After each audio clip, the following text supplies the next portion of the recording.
This week on Ruffner Racing, I buy one too many GoPros. I do some very technical driving with my mouth open.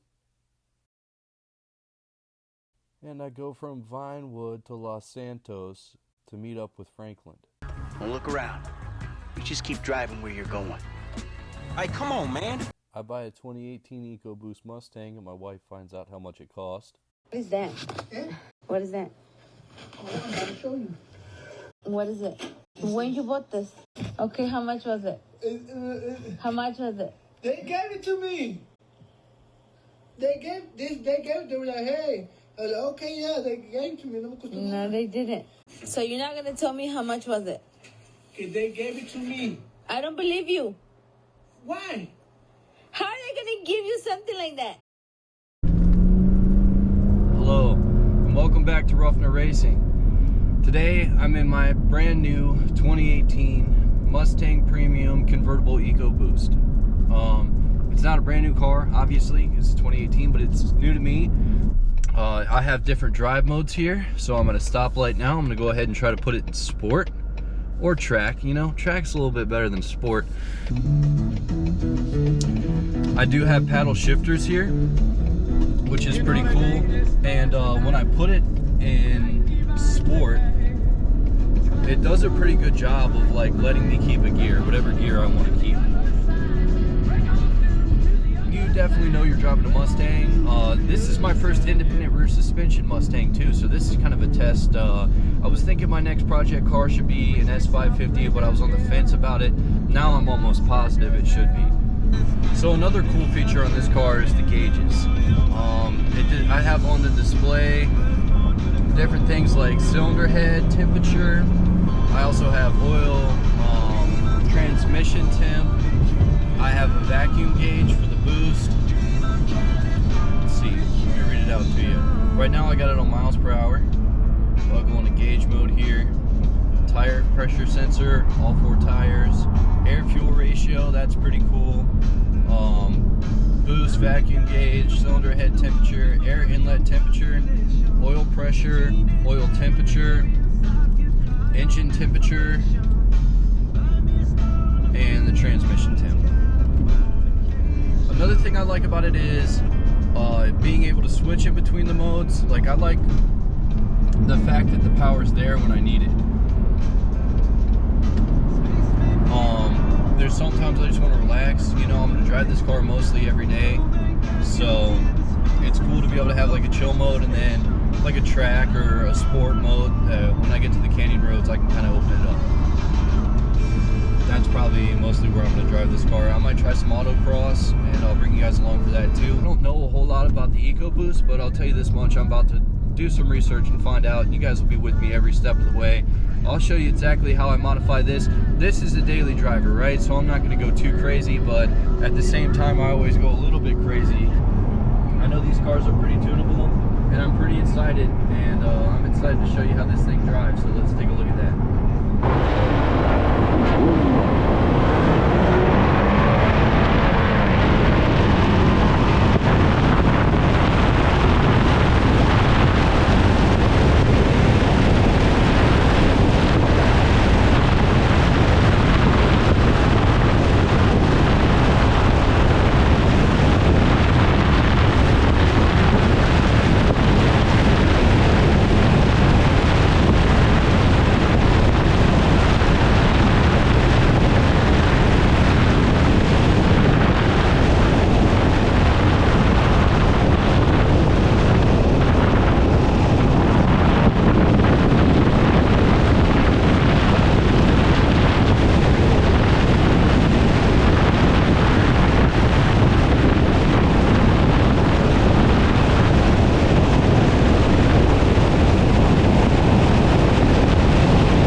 I took the Mustang out to see what it could do.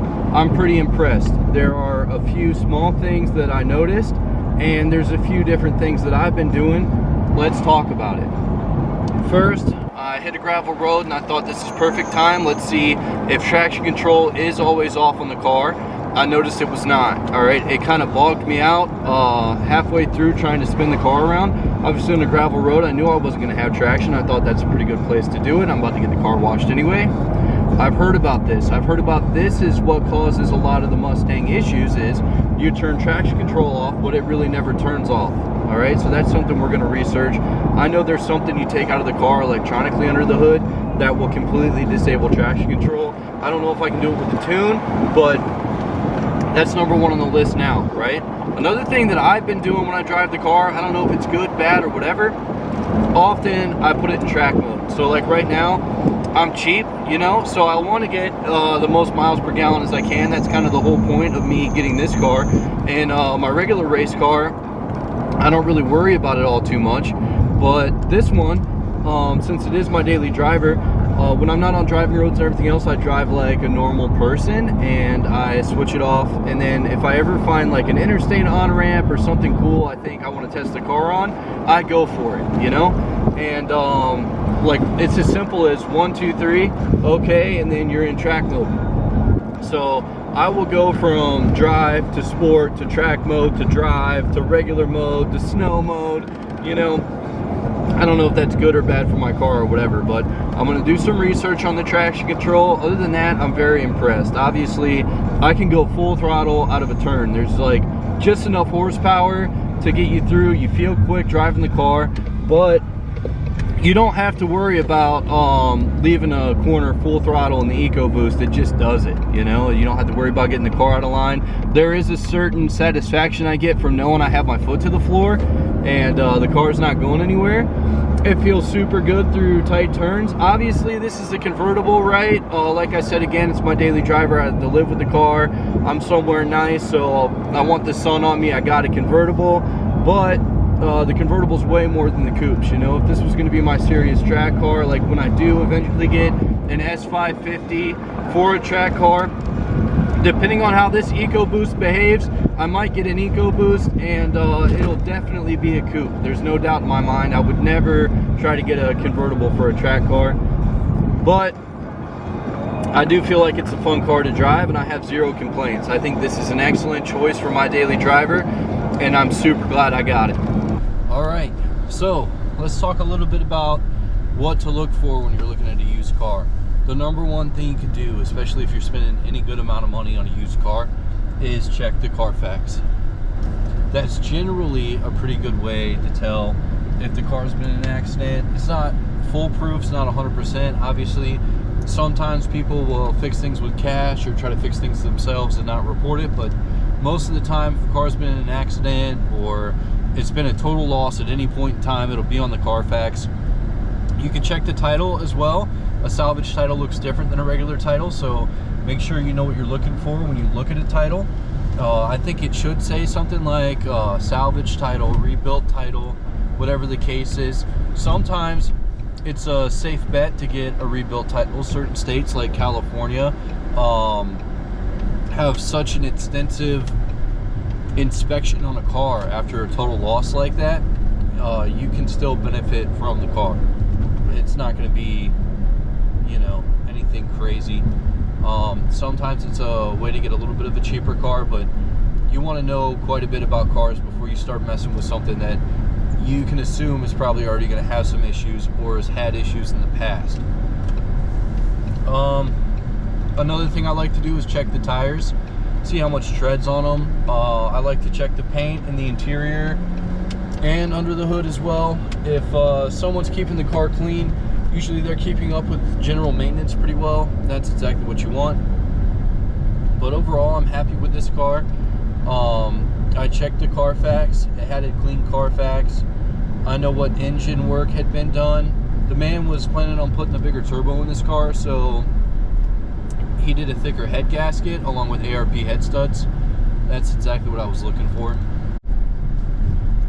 I think the EcoBoost Mustang is a pretty good option for somebody that wants to get 30 miles to the gallon and still have a Mustang, right? Like, this is a convertible, it's a very fun car. I would do it again. I would buy this in a heartbeat. For $14,000, you can't beat that, you know, and that's right around where this price point is. The only thing I regret is not getting a stick shift. I could make this a stick shift, but I'm really not trying to do anything super crazy. Then I'd end up with an MT82 transmission, and nobody wants that. But I think that an MT82 transmission would do just fine behind the EcoBoost. You know, a lot of the problems with that transmission is probably because it's paired with a more powerful V8. You know, if you're missing shifts on an EcoBoost, you really got to check yourself and whether or not you should be driving a manual car. Of course, it does happen, but it shouldn't. You shouldn't be missing shifts. Final thing here, and then we'll wrap it up.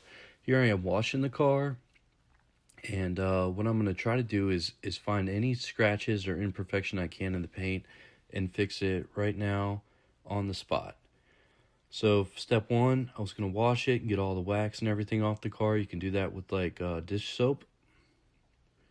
Here's underneath the engine bay, and the goal is to keep the car just as clean as when I got it. You can see here I have a few scratches on the back trunk, along with a place where the old wing was and they replaced it with the new one. That should be pretty easy to get off. I'm using Turtle Wax compound. There's another scratch. So I'm using the compound from Turtle Wax. It comes out like a tan kind of clay color. Let that dry on the paint. You can see there the backup mirror had some scratches as well. This is after I wiped the first round of compound off, and then obviously I use wax after this, so it only ever gets better. You can see it took most of the scratches off the mirror.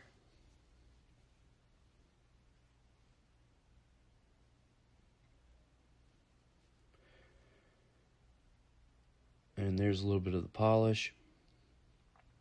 And all the scratches off the trunk for the most part. And the paint will continue to do better the more I do this process. Probably about once every 3 or 4 months I'll do this to the entire car.